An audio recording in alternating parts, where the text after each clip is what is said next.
கிறிஸ்துவுக்குள் பிரியமானவர்களே, கர்த்தராகிய இயேசு கிறிஸ்துவின் நாமத்தில் உங்களுக்கு வாழ்த்துதல் தெரிவித்துக் கொள்கிறேன். இந்த புதிய நாளிலும் மனமகிழ்ச்சி நாளிலும் கர்த்தர் உங்களையும் உங்கள் குடும்பத்தையும் அபிரதமாக ஆசீர்வதிப்பாராக. இந்த மனமகிழ்ச்சி நாளும் அப்பா உங்களோடு கூட பேச போகிற வார்த்தை சங்கீதம் 118 அதிகாரம் 24 வசனம். Psalms 118 verse 24. இது கர்த்தர் உண்டு பண்ணின நாள். இந்த மனமகிழ்ச்சியின் நாள், இந்த ஞாயிற்றுக்கிழமை அப்பா உண்டு பண்ணின நாள். இந்த நாள் மட்டுமல்ல, எல்லா நாளும் அப்பா உண்டு பண்ணின நாள் தான். ஆனா இன்னைக்கு அப்பா சொல்றாங்க, இந்த நாள் அப்பா உண்டு பண்ணின நாள், இதிலே களி கூர்ந்து மகிழ கடவோம். இதுல எப்படி இருக்கணுமா? நீங்க களி கூறணும். இந்த நாள்ல களி கூர்ந்து மகிழ்ச்சியாக சந்தோஷமா இருக்கணும் தான் அப்பாவுடைய விருப்பம். தன்னுடைய பிள்ளைகள் யாரும் கண்ணீர் வடிக்க வேண்டும் என்பது அப்பாவுடைய விருப்பமே அல்ல. அப்பாவுக்கு பிடிக்காத விஷயம், தன்னுடைய பிள்ளைகள் அழுகிறது அப்பாவுக்கு பிடிக்கவே பிடிக்காது. அதனாலதான் அப்பா உயிரோடு எழுந்தோடனே முதல் சொன்ன வார்த்தை அழாதே. இந்த காலை நேரத்துல அப்பா சொல்றாங்க, நீங்க ஏதாவது காரியத்துல அழுதுட்டு இருந்தீங்கன்னா தயவு செய்து அழாதீங்க. அப்போ உங்க வாழ்க்கையில மன மகிழ்ச்சி உண்டாகும்படி பெரிய காரியங்களை செய்வேன் என்று சொல்லுகிறார். சங்கீதம் 119:92, Psalms 119 verse 92. உமது வேதம் என் மன மகிழ்ச்சியாய் இராதிருந்தால் என் துக்கத்திலே அழிந்து போயிருப்பேன்.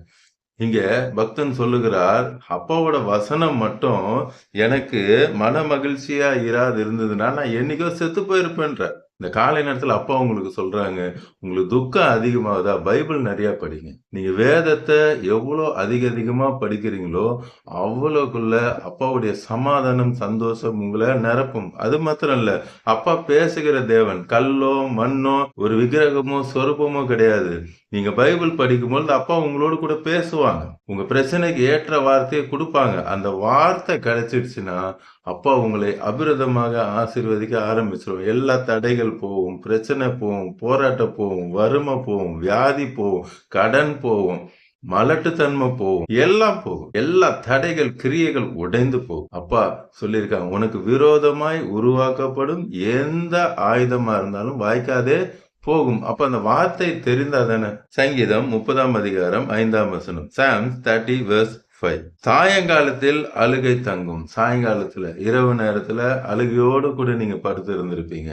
இந்த பிரச்சனையை நான் என்ன பண்ண போறேன்னு தெரியலையே, இதை எப்படி நான் டேக்கிள் பண்ண போறேன்னு தெரியலையே, இந்த ஃபைனான்ஸ் காரியத்தை நான் என்ன பண்ண போறேன்னு தெரியலையே, என் பிள்ளைகளுடைய படிப்பை நான் என்ன பண்ண போறேன்னு தெரியலையே, அவங்கள ஒரு நல்ல காலேஜில் சேர்க்கணும், அவங்கள ஒரு நல்ல ஸ்கூல்ல சேர்க்கணும்.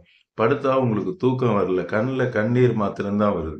எதிர்காலத்தை நினைத்து பயம், இப்படி பிசினஸை நினைத்து பயம், எனக்கு இன்னும் குழந்தை பிறக்கலையேன்னு சொல்லி அதை நினைத்து ஒரு வருத்தம், வியாதியை நினைத்து வருத்தம், இந்த வியாதியால எனக்கு முடியவே இல்லை, எலும்புகள் எல்லாம் நொறுங்கி போன போல இருக்கிறது, மூட்டு வலி பலவீனம் தாங்க முடியல, இப்படி அநேக காரியங்களை நீங்கள் நினைத்து நினைத்து அழுது கொண்டு படுத்து கொண்டு தூங்கி இருந்திருப்பீங்க. இந்த காலை நேரத்துல அப்பா சொல்றாங்க, சாயங்காலத்துல அழுகை தங்கும், விடிய காலத்திலே களிப்பு உண்டாகும். இந்த காலை நேரத்துல அப்பா சொல்றாங்க, உங்களுக்கு களிப்பு உண்டாகும். இனி நீங்க சந்தோஷமா தான் இருப்பீங்க. இனி உங்க வாழ்க்கையில் அழுகை கிடையாது, துக்கம் கிடையாது. ஏன்னா அப்பா உங்களோடு கூட பேசி கொண்டு இருக்கிறாங்க. அப்பா உங்களை ஆசீர்வதிக்கணும்னு முடிவு பண்ணனால்தான், அப்பா உங்களுக்கு விடுதலை கொடுக்கணும்னு முடிவு பண்ணனால்தான் இன்னைக்கு இந்த அப்பாவோட வார்த்தையை கேட்டுக்கொண்டு இருக்கிறீங்க.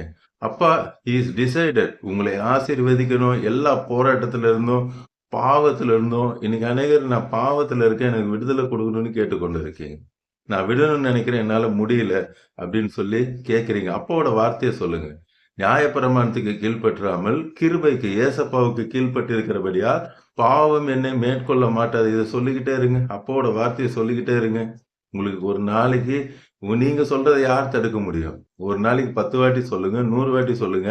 இதை சொல்லிக்கிட்டு இருக்கும்போதே உங்களுக்கே தெரியும், அந்த பாவம் உங்களை விட்டு போயிடும். அப்பாவோட வார்த்தை எங்க நிரம்பி இருக்கிறதோ அதுதான் 1 கொரிந்தியர் 13:10 சொல்லுவாங்க, நிறைவானது வரும்பொழுது குறைவானது ஒளிந்து போகும். நிறைவான அப்பாவோட வார்த்தை உங்களுக்குள்ள இறங்க இறங்க இறங்க உங்க வாழ்க்கையில இருக்கிற எல்லா குறைகள், அது தரித்திரமாக இருக்கலாம், பாவமா இருக்கலாம், பொருளாதார பிரச்சனையா இருக்கலாம், இப்படி எந்த காரியமா இருந்தாலும் நிறைவான அப்பாவோட வார்த்தை வரும்பொழுது குறைவானதெல்லாம் ஒளிந்து போகும். 11 வசனம் பாருங்க, verse 11. என் புலம்பலை ஆனந்த களிப்பாக மாற பண்ணி. இந்த காலை நேரத்தில் அப்பா சொல்றாங்க, உங்களுடைய எல்லா புலம்பலையும் நான் ஆனந்த களிப்பாக மாற்றுகிறேன். நீர் என் இரட்டை களைந்து போட்டு மகிழ்ச்சி என்னும் கட்டினால் என்னை இடை கட்டினீர். அப்ப அவருடைய மகிழ்ச்சி என்கிற அந்த கட்டினால் உங்களை இடை கட்டியிருக்கிறார். எல்லா காரியங்கள் இந்த காலை நேரத்துல மாறி போகும். நெகேமியா 8ஆம் அதிகாரம் 10ஆம் வசனம். நெகேமியா 8:10. பின்னும் அவன் அவர்களை நோக்கி, நீங்கள் போய் கொழுமையானதை புசித்து, இனி அப்பா உங்களுக்கு கொழுமையானதுதான் புசிக்க வைக்க போறாங்க. நோஞ்சல் போன்ற காரியங்கள் இனி இல்லாம, இனி கொழுமையானதை தான் நீங்க புசிப்பீங்க. மதுரமானதை குடித்து ஒன்றும் இல்லாதவர்களுக்கு பங்குகளை அனுப்புங்கள். உங்களை அநேகருக்கு உதவி செய்யறவங்களா அப்பா மாத்துவாங்க. இன்னைக்கு நீங்க பிரச்சனையோடு கூட எனக்கு யாராவது உதவி செய்வாங்களான்னு பாக்குறீங்க. நீங்க அநேகருக்கு உதவி செய்யும்படி அப்பா உங்களை உயர்த்துவார். இந்த நாள் நம்முடைய ஆண்டவருக்கு பரிசுத்தமான நாள். இந்த மன மகிழ்ச்சி நாள் அப்பாவுக்கு பரிசுத்தமான நாள். அப்பா உங்களை பார்த்து நேரடியா சொல்றாங்க, விசாரப்பட வேண்டாம். இதுதான் அப்பாவோட வார்த்தை. படிக்கும் பொழுது அப்பா பேசுவாங்க. எவ்வளவு அருமையா சொல்றாங்க பாருங்க. இது பரிசுத்தமான நாள், விசாரப்பட, நீங்க கவலைப்பட வேண்டாம். எதை குறிச்சு நீங்க கவலைப்படவே வேண்டாம். கர்த்தரிடத்துல மன மகிழ்ச்சியா இருப்பதே உங்களுடைய பலன். அப்பா கிட்ட எப்பொழுது எப்படி இருக்கணும்? மன மகிழ்ச்சியா இருங்க. அப்பா கிட்ட மன மகிழ்ச்சியா இருக்கும் பொழுதுதான் உங்களுக்கு பலன் வரும். இன்னைக்கு அநேகர் எனக்கு பலன் இல்லைன்னு சோர்ந்து போயிருக்கிறீங்க. அப்பா சொல்ற, நான் உங்களுக்கு பலன் தருவேன். எப்ப தருவேன்? மன மகிழ்ச்சியா இருக்கணும். கர்த்தரிடத்தில் எப்பொழுதும் மன மகிழ்ச்சியா இருக்கணும். சோர்ந்து போய் இருக்கணும்னு அவசியமே கிடையாது. இந்த காலையில சொல்றாங்க, அப்பா நீங்க மன மகிழ்ச்சியா இருங்க. சங்கீதத்துல அருமையான வசனம் எல்லாருக்கும் தெரியும். கர்த்தரிடத்துல மன மகிழ்ச்சியா இரு. அவர் உன் இருதயத்தின் வேண்டுதலை அருள் செய்வார். அந்த மன மகிழ்ச்சி, அப்பா என் கூட இருக்கிறாங்க, அப்பா என் கூட இருக்கிறாங்க, அப்பா என் கூட இருக்கிறாங்கன்னு தெரிஞ்சா பயம் வராது. அப்ப உங்களை ஆசீர்வதிக்கிறத நீங்க பாப்பீங்க. நீதிமொழிகள் 5ஆம் அதிகாரம் 13ஆம் வசனம். Proverbs 15:13. மனமகிழ்ச்சி முகமலர்ச்சியை தரும். மனமகிழ்ச்சி என்ன தரும்? முகம் மலர்ச்சியை தரும். இன்னைக்கு அநேகரோட பேஸ் ஏன் டல்லா இருக்கு? உள்ள மகிழ்ச்சி இல்லை. ஏன் துக்கம் இருக்கு? அப்பா இல்ல. அப்பா இருந்தா மகிழ்ச்சி தானா வரும். அதனாலதான் அப்பா சொல்றாங்க, நான் உன்னோடு கூட இருக்கிறேன். எதுக்கு பயப்படுறீங்க? எதுக்கு கவலைப்படுறீங்க? மன மகிழ்ச்சியா இருங்க. அப்பா உங்களை எல்லா துக்கத்தையும் மாற்றுவார். எல்லா துக்கத்தையும் மாற்றி உங்களுக்கு சந்தோஷம் தருவார். மன துக்கத்தினால ஆவி முறிந்து போயிடுமா. உங்க லைஃப் மேலேயே அவங்களுக்கு வெறுப்பு வர வச்சிருவான் பிசாசு. இந்த காலை நேரத்துல அப்பா சொல்றாங்க, நான் உன்னோடு கூட இருக்கிறேன். நீங்க எதை குறிச்சும் பயப்பட வேண்டிய அவசியம் இல்லை. மன மகிழ்ச்சியா தைரியமா இருங்க. நான் பெரிய காரியத்தை உங்க வாழ்க்கையில செய்ய போகிறேன் என்று அப்பா சொல்றாங்க. கடைசியா ஒரு வசனம் பார்ப்போம். ரோமன்ஸ் 15:13. பரிசுத்த ஆவியின் பலத்தினாலே உங்களுக்கு நம்பிக்கை பெருகும்படிக்கு. என்ன பலன்? பரிசுத்த ஆவியின் பலன். பரிசுத்த ஆவியானவர் வரும்பொழுது நமக்கு பலன் தருவார். ஏசாயா 11:2 நீங்க படிச்சு பாருங்க. அதுல ஆவியானவர் வரும் பொழுது கர்த்தருக்கு பயப்படுகிற பயம், பலன் எல்லாவற்றும் 7 காரியங்கள் அங்க நம்ம பார்க்கலாம். அப்போ ஆவியானவர் வேணும். ஆவியானவரே வாங்க, பரிசுத்த ஆவியானவரே என்னை நிரப்புங்க அப்படின்னு கேட்டா பரிசுத்த ஆவியானவர் உங்களை நிரப்புவாங்க. எல்லாரையும் நிரப்புறது காத்து கொண்டு இருக்காங்க. மாம்சமான யாவர் மேலே நான் ஆவியை ஊற்றுவேன் என்று சொல்லி அப்பாவோட வார்த்தையில சொல்லியிருக்காங்க. இன்று பார்த்து கொண்டிருக்கிற கோடிக்கணக்கான அவருடைய பிள்ளைகள் எல்லாரையும் நிரப்பணும்னு அப்பா சித்தமுடையவரா இருக்கிறாங்க. நீங்க கேட்டீங்கன்னா உங்களை நிரப்புவாங்க. அவரே உங்களை கைப்பிடித்து நடத்தி சகல சத்தியத்துக்குள்ளும் உங்களை வழி நடத்துவார். பெருகும்படிக்கு நம்பிக்கையின் தேவன் விசுவாசத்தினால் உண்டாகும் எல்லாவித சந்தோஷத்தினாலும் சமாதானத்தினாலும் உங்களை நிரப்புவாராக. விசுவாசத்தினால தான் முதல்ல விசுவாசம். அதுதான் பேஸ்மெண்ட். அது இல்ல அப்படின்னா ஃபர்ஸ்ட் ஃப்ளோர் செகண்ட் ஃப்ளோர் கட்டி பிரயோஜனமே இல்லை. முதல்ல கட்டவே முடியாது. சொல்லலாம், நான் சர்ச்சுக்கு போறேன் சொல்லலாம், அங்க அவ்வளவு தூரத்துல அந்த சர்ச்சுக்கு போறேன் சொல்லலாம், எல்லாம் சொல்லலாம். ஆனா பேஸ்மெண்ட் விசுவாசம். அந்த விசுவாசம் இருந்தாதான், அந்த விசுவாசத்தின் மூலமா தான் சந்தோஷம் வரும், சமாதானம் வரும்.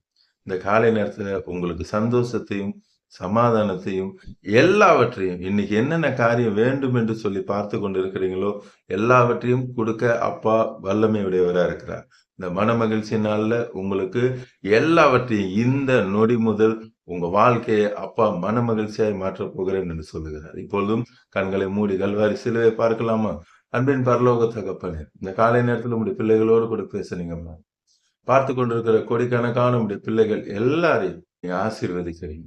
யார் யாரெல்லாம் அழுகையோடு துக்கத்தோடு கூட பார்த்து கொண்டு இருக்கிறாங்களோ இன்றைக்கு நேத்து நைட்டு வரைக்கும் கூட அழுது கொண்டு இருந்திருக்கலாம்ப்பா. இந்த காலை நேரத்துல நீங்க சொல்றீங்க, உங்கள் துக்கம் சந்தோஷமாய் மாறுகிறது. உங்க கண்ணீர் நேற்று இரவோடு முடிஞ்சிருச்சு. இனி உங்க வாழ்க்கையில சந்தோஷம் தான். கடனை நினைச்சு கவலைப்படாதீங்க. பிசினஸ் நடக்கலன்னு கவலைப்படாதீங்க. வியாதியா இருக்குன்னு கவலைப்படாதீங்க. அப்பாவுக்கு இப்படி இருக்கு, அம்மாவுக்கு இப்படி இருக்கு, பிள்ளைகளுக்கு இப்படி இருக்கு, இப்படி ஒரு வியாதி வந்துடுச்சு. என்ன எதை குறிச்சும் கவலைப்படாதீங்க. அப்பாவுக்கு இந்த வியாதி ஒரு பெரிய பொருட்டே இல்லை. செத்து போனா கூட உயிரோடு எழுப்ப அப்பாவுக்கு வல்லமை உண்டு. இப்பொழுதும் அப்பாவோட சுகமளிக்கும் வல்லமை இறங்குகிறது. தீராத தலைவலியா இருக்கலாம், பல்வலியா இருக்கலாம், நெஞ்சு வலியா இருக்கலாம், சிலருக்கு வயிற்று வலி இருக்கலாம், மூட்டு பிரச்சனை இருக்கலாம், சிலர் பக்கவாதத்துல கூட பார்த்து கொண்டு இருக்கிறீங்க. இப்படி சரீரத்துல என்ன பலவீனமா இருந்தாலும் சரி, கிட்னி ஃபெயிலியர் டாக்டர் சொல்லியிருக்கலாம், கேல் பிளடர் ப்ராப்ளம்னு சொல்லியிருக்கலாம். இப்பொழுது அப்பாவோட தழும்புள்ள கரம் உங்களை தொடுகிறார். தெய்வீக சுகத்தை தருகிறார். டாக்டர் சொல்லியிருப்பாங்க, அவ்வளவுதான் இனிமேல் ஒன்றும் முடியாதுன்னு சொல்லியிருப்பாங்க. இல்ல நீ காலை நேரத்துல அப்பா சொல்றாங்க, அப்பாவில் எல்லாம் கூட. இந்த நொடியில் நீங்க அழுது கொண்டு பார்த்து கொண்டு இருக்கிறீங்க. யாருக்காக அழுது பார்த்து கொண்டு இருக்கிறீங்களோ அவங்களுக்கு இப்பொழுதே இந்த நொடியே தெய்வீக சுகம் உண்டாகிறதுக்காக எல்லா மரண ஆவிகளை கடிந்த பரப்படுத்துக, எல்லா ஃபீவர், ஜுரம் எல்லாவற்றையும் எடுத்து போடுகிறதுக்காக இந்த தலைமுலால சுகத்தை தருகிறீரப்பா. அதே போல யார் யாரெல்லாம் வேண்டும் என்று பாக்குறாங்களோ அவங்களுக்கும் சொல்றீங்க, இன்றோடு உங்க கடனுக்கு ஒரு முடிவு, உங்க பிசினஸுக்கு ஒரு ஆசீர்வாதம், உங்க பிள்ளைகளை நீங்க நினைக்கிறத விட நல்ல காலேஜ்ல சேர்ப்பீங்க, நல்ல ஸ்கூல்ல சேர்ப்பீங்க. நீங்க நினைக்கிற கோர்ஸை விட நல்ல கோர்ஸ் அப்பா கொடுப்பாங்க. இது எப்படி நடந்ததுன்னு நீங்க ஆராய்ஞ்சு கூட பார்க்க முடியாது. பெரிய காரியங்களை அப்பா செய்து கொண்டிருக்கிறாங்க. உங்கள் குழந்தை பாக்கியத்தை தருகிறார். உங்க பிள்ளைகளுக்கு சீக்கிரமாய் திருமணம் நடக்க போகிறது. எல்லா அற்புதத்தையும் இந்த காலை நேரத்துல பார்த்து கொண்டிருக்கிற கோடிக்கணக்கான அவருடைய பிள்ளைகளாகிய உங்களுக்கு செய்து கொண்டிருக்கிறார். நன்றி தகப்பனே. பார்த்து கொண்டிருக்கிற கோடிக்கணக்கான உடைய பிள்ளைகளை ரட்சித்து ஆசீர்வதித்து இந்த நாள் முதற்கொண்டு நீர் அவர்களை மனமகிழ்ச்சி கொடுத்து ஆசீர்வதிக்கிறீரப்பா. ரட்சகர் மீட்பெரும் பரிசுத்தருமான கர்த்தராகிய இயேசு கிறிஸ்து நாமத்தில் ஜெபிக்கிறேன் ஜீவன நல்ல பிதாவே. ஆமென், ஆமென். தொடர்ந்து பாருங்க, அப்பாவோட வார்த்தையை கேளுங்க, அநேகருக்கு ஷேர் பண்ணுங்க. எல்லோரும் ரட்சிக்கப்படட்டும், ஆசீர்வதிக்கப்படட்டும். பக்கத்துல இருக்க சர்ச்சுக்கு போங்க. பிரேயர் பாயிண்ட்ஸ் இருந்தா கமெண்ட்ஸ்ல போடுங்க. உங்களுக்காக கண்டிப்பா நான் ஜெபம் பண்ணுவேன். அதே கமெண்ட்ஸ்ல ஏசப்பா அற்புதம் செஞ்சிட்டாங்கன்னு சொல்லி நீங்க சாட்சி சொல்லுங்க. God bless you all. Praise the Lord.